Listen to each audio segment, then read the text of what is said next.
Britain में प्रधानमंत्री पद के लिए हुए लंबे रोमांचक मुकाबले में आखिरकार लिज ट्रस ऋषि सुनक से आगे निकल गईं और अब ब्रिटेन की महारानी एलिजाबेथ द्वितीय ने उन्हें ब्रिटेन का अगला प्रधानमंत्री नियुक्त कर दिया है। इस मुकाबले में ऋषि सुनक ने लिज ट्रस को कड़ा मुकाबला दिया और ब्रिटेन में मौजूद भारतीय समुदाय को लगता है कि ऋषि सुनक इस मुकाबले में हारने के बाद भी जीत गए हैं। हमने बात की ब्रिटेन के भारतीय ब्रिटिश समुदाय से और जाना कि ऋषि सुनक की हार को वो किस तरीके से देखते हैं और लिज ट्रस के जीतने पर उनका क्या कहना है। नमस्कार सर, जैसे आपने पूछा कि बीइंग इंडियन ओरिजिन कम्युनिटी हम लोग कैसा लगता है कि ऋषि सुनक जी प्राइम मिनिस्टर नहीं बन पाए। मैं अभी भी ये मानता हूँ कि ऋषि को प्राइम मिनिस्टर नहीं बन पाए, but he gave a very good fight और हमारे लिए बहुत प्राउड की बात है कि he was second and he give a very good fight और बहुत ही नैरो मार्जिन से वो आ रहे हैं। लेकिन आने वाले टाइम में वो ब्रिटेन के प्राइम मिनिस्टर बहुत जल्दी ही बनेंगे।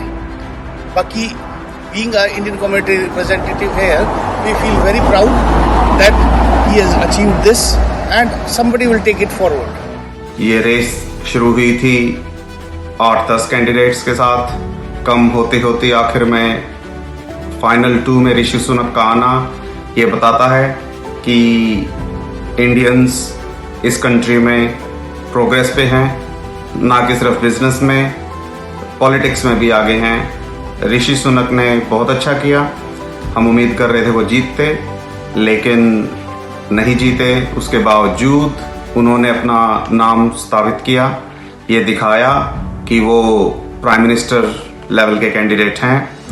वो पेंडेमिक के टाइम पे उन्होंने जितनी अच्छी सिचुएशन मैनेज की, वो गवर्नमेंट की पोस्ट पे होते हुए उन्होंने आम आदमी को परेशान नहीं होने दिया, प्रेशर नहीं आने दिया। ऐसी स्कीम्स लाए कि बिजनेसेस भी और आम आदमी भी सफ़र ना करे, तो उसके लिए वो बधाई के पात्र हैं। जीतना तो एक को ही था, लेकिन मैं फिर भी बधाई देता हूँ ऋषि सुनक जी को कि उन्होंने प्राइम मिनिस्टर का एज ए कैंडिडेचर चुनाव लड़ा और 20,000 के मार्जिन से रह भी गए तो वो कोई खास बात नहीं है। उन्होंने एक आने वाली नई पीढ़ी के लिए रास्ता खोला है कि कल ऋषि सुनक जी बने या कोई और प्राइम मिनिस्टर बने, लेकिन भारतीय मूल के लोग भी वहाँ पे प्राइम मिनिस्टर बन सकते हैं।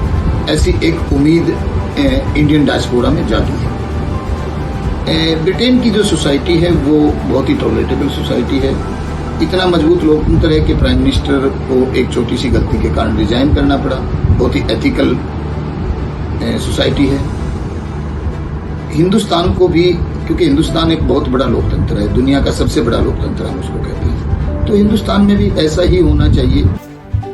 ऋषि सुनक जी इस बार सेकंड आए हैं, लेकिन रियलिटी ये है कि वो पार्टी के एमपीज की और टॉप कैडर की फर्स्ट चॉइस थे और नेक्स्ट टाइम हम उम्मीद करते हैं कि वो फिर से इस लड़ाई को जारी रखेंगे और वो डेफिनेटली इस कंट्री को रिप्रेजेंट करेंगे फ्यूचर में।